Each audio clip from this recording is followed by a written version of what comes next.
Mark, can you just talk about what you saw out of Royce Freeman today? It looked like he got a little mojo back and a little explosiveness. Just how did you feel about the way he played? Yeah, I thought he ran. I thought he ran harder, just plain and simple. We've kind of challenged him the last couple weeks, and Tony was going to start, and we ended up having kind of an availability issue by him at the beginning of the game. But Royce did seem to run better. Taj Griffin, unfortunately, is out for the season. We lost him this last week in a non-contact deal, but he'll be he's out for the year. And so, this is a good time for Royce to get some of that mojo back. Questions right here, Ryan, on the right. Mark, just before the half, you guys had a chance to score and kind of cut into their lead a little bit. Did you think about going for the end zone there, and then what led to kicking the field goal on third down? Well, there were a couple things there that happened.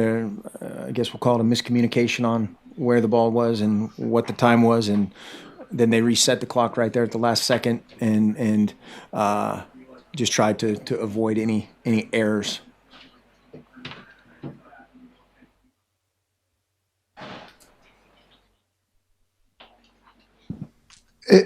At this point, you guys aren't going to be bowl eligible.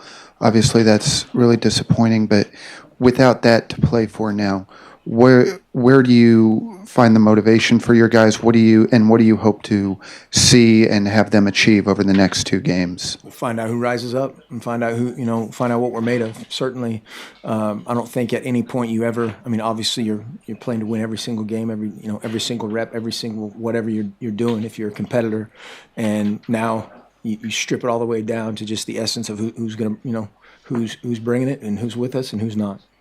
Very simple. You're on the left, Chantel. Coach, on your left. Hey. I know players kind of feed off the good energy of a stadium. They rally around that. But when the energy in a stadium isn't so good and maybe fans are booing, if you address that, how and when do you address something like that with the team, either going into the week or during the game ever? Well, we've got to make the right noise, and we'll I've said it to those guys many times. I'll take every bullet for them if they're battling their face off. Whether it's behind the scenes, during practice, during the game, whatever it is. I'll take all that stuff. That's my job, and their job is to focus on how they can compete a little bit better, execute a little bit better, tackle a little better, fit a little bit better.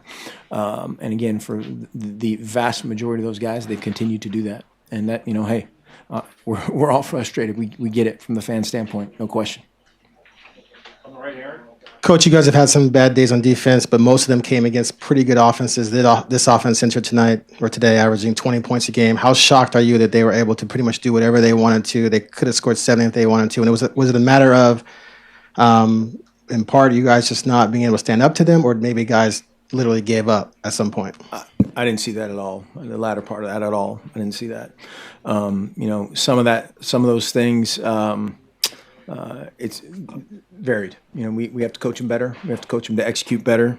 The key is, rushing for 280 some yards. You dictate. When you're rushing for 280, you get to pick the ground rules for how to, play action pass and all the other stuff. And so that's where, again, we have to learn to reset the attack and let one play be one play, let one drive be one drive, and come back and compete.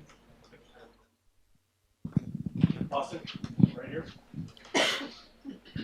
Mark, in hindsight, do you feel like the scheme change on defense was the right move, and do you feel like you have the guys to run the defense you're playing? Well, obviously, we need to play better on defense. There's no secret about that. We need to play better on offense. We need to play better on special teams, but it has nothing to do with gross overall scheme. There's a lot of teams that run a 3-4. There's a lot of teams that run a 4-3, and a lot of them play great defense. Questions? All right. Thank you, Coach. Thank you.